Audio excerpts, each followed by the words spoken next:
नमस्कार दोस्तों, 2024 लोकसभा चुनाव को लेकर के एक बार फिर से आप सबका स्वागत है। 2024 चुनाव में जिस तरीके से बीएसपी को लेकर के बड़ी खबर इस वक्त आ रही है। जी हां, 15 मार्च को बीएसपी की तरफ से पहली सूची जारी होने की तमाम अटकलें तेज हो चुकी है। जी हां, बड़ी खबर आ रही है कि 15 मार्च को बहन मायावती अपनी पहली सूची जारी कर सकती है लोकसभा चुनाव को लेकर के।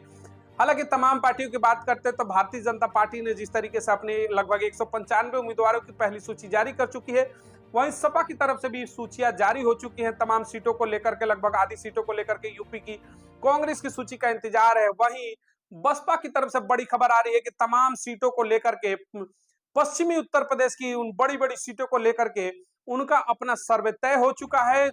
लोगों की किस्मत उसमें बंद हो चुकी है। बहन मायावती किसको टिकट देने वाली है, तमाम चीजें तय हो चुकी है। लेकिन 15 मार्च का इंतजार है। 15 मार्च के दिन बहन मायावती को बड़ा बड़ा अनाउंसमेंट किया जाएगा। तो चलिए खबरों को विस्तार से शुरू करते हैं। पहले चैनल को लाइक और सब्सक्राइब जरूर करें ताकि हर बड़ी खबर आपको 2024 चुनाव की मिलती रहे। 2024 का चुनाव जैसे जैसे नजदीक आते जा रहा है, शाह और मत का जो कहते हैं कि भाई खेल है वो लगातार जारी है। कभी भारतीय जनता पार्टी अपने तरीके से चाल चलती नजर आ रही है, वहीं इंडिया गठबंधन बना करके राहुल गांधी भी दलित और मुस्लिम वोट बैंक को हथियाने के लिए लगातार प्रयासरत हैं कि बड़ा वोट बैंक है जिस तरीके से अगर वो पाले में आ गया तो 24 का चुनाव का जो निर्णायक वोट बैंक है इस बार कहते हैं कि दलित और मुस्लिम समाज है।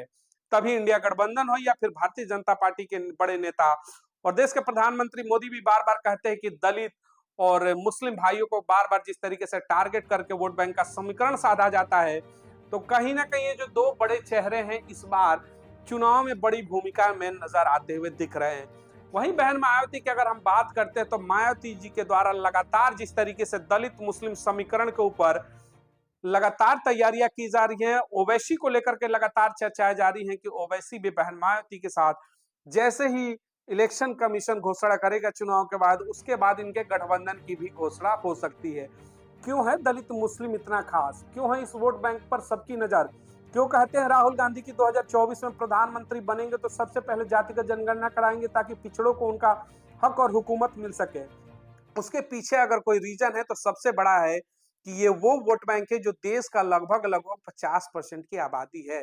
जी हाँ, समझिएगा, दलित और पिछड़ों की बात करते हैं तो लगभग की 25 से 30% वोट बैंक देश का बताया जाता है, वही 22% आबादी मुसलमानों की।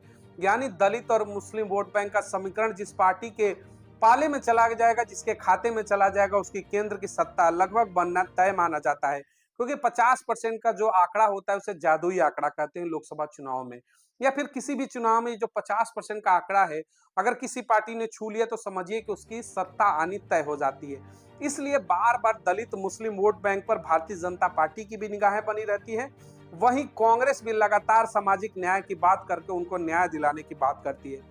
लेकिन सबसे बड़ा सवाल है कि इस वोट बैंक की सबसे बड़े नेता की अगर हम बात करते हैं, बीएसपी सुप्रीमो बहन मायावती। जी हाँ, बहन मायावती को एक बड़ा चेहरा माना जाता है दलित वोट बैंक का। कहते हैं कि दलित वोट बैंक पर आज भी अगर एकाधिकार की बात करते हैं तो सबसे ज्यादा वोट बैंक जो कोर वोटर हैं बीएसपी के, वो दलित समाज के आते हैं, जो आज भी बहन मायावती को अपना देवी की तरह मानते हैं, उन्हें आयरन लेडी मानते हैं और उनके संघर्षों को याद करते हुए बहन मायावती के नेतृत्व में भी वो 24 के केंद्र में बहन मायावती को प्रधानमंत्री के रूप में देखना चाहते हैं। जी हाँ, आपने राहुल गांधी नरेंद्र मोदी को तमाम चेहरे के ऊपर चर्चाएं देश के अंदर मेन स्ट्रीम मीडिया पर आप सुनते आए होंगे कि प्रधानमंत्री कौन चेहरा बन सकता है, राहुल या मोदी। लेकिन आपको बता दें, जब ग्राउंड रिपोर्टिंग हम लोग करते हैं तो उसमें हमने देखा तमाम ऐसे चेहरे जो तीसरे मोर्चे के रूप में, तीसरे विकल्प के रूप में लोगों का कहना है कि अगर हम बीजेपी कांग्रेस को वोट नहीं करेंगे तो हमारे पास तीसरा ऑप्शन होना चाहिए। तो तीसरे ऑप्शन के रूप में, तीसरे मोर्चे के रूप में बहन मायावती को लेकर के इस समय पूरे देश में चर्चा तेज हो चुकी है। जी हाँ, थर्ड फ्रंट की अगर हम बात करते हैं तो ओवैसी, मुस्लिम समाज, बहन मायावती, दलित समाज, दलित मुस्लिम समीकरण और भी छोटे छोटे जो दल है ऐसे तमाम, जिसे पटेल समाज की अगर हम बात कर ले या फिर राजभर समाज की बात कर ले, ऐसे तमाम जो छोटे छोटे अन्य दल है वो सब भी मिलकर के तीसरे मोर्चे में कहीं ना कहीं आने की पूरी तैयारी कर चुके हैं।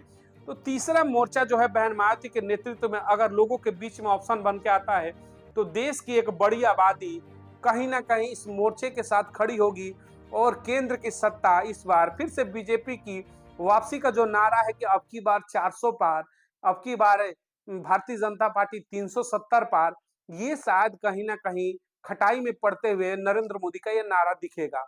वहीं कांग्रेस जिस तरीके से इंडिया गठबंधन बनाकर चल रही है, कह रही है कि 28 दलों का दल है, हम सत्ता को बदलेंगे, मोदी को सत्ता से उखाड़ फेंकेंगे। सवाल ये बनता है कि बिना मायावती, बिना ओवैसी के क्या वाकई में ये गठबंधन का कोई अस्तित्व रह पाएगा? इंडिया गठबंधन में अगर दलित समाज का 30% के वोटों की अगर कोई अगुवाई करने वाली बहन मायावती को जगह नहीं दी जाती है, 22% मुस्लिम वोटरों के रहनुमाई करने वाले और उनके मुद्दों को उठाने वाले ओवैसी को जगह नहीं दी जा सकती, तो वैसे इंडिया गठबंधन के नरेंद्र मोदी को उखाड़ फेंकेगा? सबसे बड़ा सवाल है। तो इसलिए तीसरे मोर्चे को लेकर के जिस तरीके से सुगबुगाहट तेज हो चुकी है, बहन मायावती को प्रधानमंत्री के रूप में पहली बार चेहरा बनाने की मांग देश के एक बड़ी तादाद में लोग करना शुरू कर चुके हैं। मुखर होकर बोलना शुरू कर दिए कि बहन मायावती को भी एक मौका मिलना चाहिए। देश में पहली बार ये सवाल उठने लगा है कि आज तक देश में किसी दलित समाज की बेटी को प्रधानमंत्री का पद मिलने का मौका क्यों नहीं मिला? ये सबसे बड़ा सवाल खड़ा हो चुका है। कहीं ना कहीं जो सवाल है बीजेपी और कांग्रेस की नींद को हराम कर चुका है, क्योंकि इंडिया गठबंधन में जिस तरीके से बार बार राहुल गांधी को प्रधानमंत्री का चेहरा प्रोजेक्ट किया जा रहा है, उसी नाराजगी की वजह है कि नीतीश कुमार ने पाला बदल करके जो इंडिया गठबंधन के निर्माण करता थे, जिन्होंने पहली मीटिंग बुलाई थी पटना में, वो खुद ही इस समय भारतीय जनता पार्टी के साथ जा चुके हैं, क्योंकि उन्हें लगा कि यहाँ पर प्रधानमंत्री का चेहरा राहुल गांधी के अलावा किसी को घोषित नहीं किया जाएगा, तो उन्होंने पाला बदल दिया। लेकिन अब जनता की मांग ये उठ चुकी है कि प्रधानमंत्री का चेहरा जो है बहन मायावती को घोषित क्यों नहीं किया जा रहा है। हालांकि इंडिया गठबंधन के ऊपर मैं बता दूं आपको कि जनता का दबाव बनता जा रहा है। जिस तरीके से नीतीश कुमार पाला छोड़कर जा चुके हैं, जयंत चौधरी ने गठबंधन को छोड़ दिया, तब जिस तरीके से आपके बंगाल की खबरें आ रही है कि ममता बनर्जी भी अपने अलग तेवर में दिख रही है, वो कांग्रेस को उतनी सीटें देने को तैयार नहीं है, गठबंधन से अलग चुनाव लड़ने की तैयारी में है। तो कहीं ना कहीं जो इंडिया गठबंधन है उसके ऊपर अब दबाव पड़ चुका है कि बहन मायावती को प्रधानमंत्री का चेहरा घोषित करना पड़ेगा, क्योंकि अगर प्रधानमंत्री का चेहरा कांग्रेस घोषित नहीं करती है इंडिया गठबंधन से बहन मायावती को, और अकबरुद्दीन ओवैसी को अगर गठबंधन में शामिल नहीं करती है, तो दो बड़े चेहरे दलित और मुस्लिम समाज के जो कहीं ना कहीं अलग खेमे में चले जाएंगे, तो फिर इंडिया गठबंधन का अस्तित्व समझिए कि शून्य आएगा, शून्य आएगा।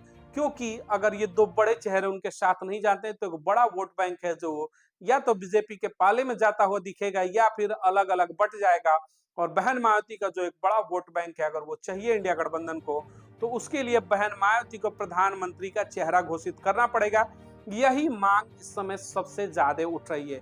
तो 2024 चुनाव को लेकर के बहन मायावती भी जल्द अपना पत्ता खोलने वाली है। 15 मार्च को जिस तरीके से उनकी बड़ी सूची आने वाली है, सूची में पश्चिमी उत्तर प्रदेश को ध्यान में रखते हुए पहली सूची पश्चिमी उत्तर प्रदेश से आने वाली है। उसमें तमाम बड़े दलित चेहरों को भी इस बार मौका मिलने की उम्मीदें हैं। वहीं अगर मुस्लिम समाज की बात करें तो सबसे ज्यादा टिकटों की इस बार उम्मीद लगाई जा रही है कि यूपी में जो लोकसभा की 80 सीटें हैं उसमें सबसे ज्यादा मुस्लिम चेहरे उतारने की तैयारी में से बहुजन समाज पार्टी लग चुकी है। वहीं अगर हम बात करते हैं हरियाणा की, तो हरियाणा में जिस तरीके से आकाश आनंद के द्वारा संविधान बचाओ सत्ता प्राप्ति रथ यात्रा निकाली गई है, उसको लेकर के भी हरियाणा में इस बार फीडबैक बहुत बेहतर आ रहा है। आनंद के साथ युवा जिस तरीके से लगातार जुड़ते जा रहे हैं और हरियाणा में बीएसपी मजबूत स्थिति में दिख रही है, तो हरियाणा की जो 10 लोकसभा की सीटें हैं उस पर भी कहीं ना कहीं बीएसपी अपनी मजबूत तैयारियों के साथ लगी हुई है, जो कि कहीं ना कहीं मुश्किलें बढ़ाती हुई इंडिया गठबंधन और भारतीय जनता पार्टी की लग रही है इस वक्त।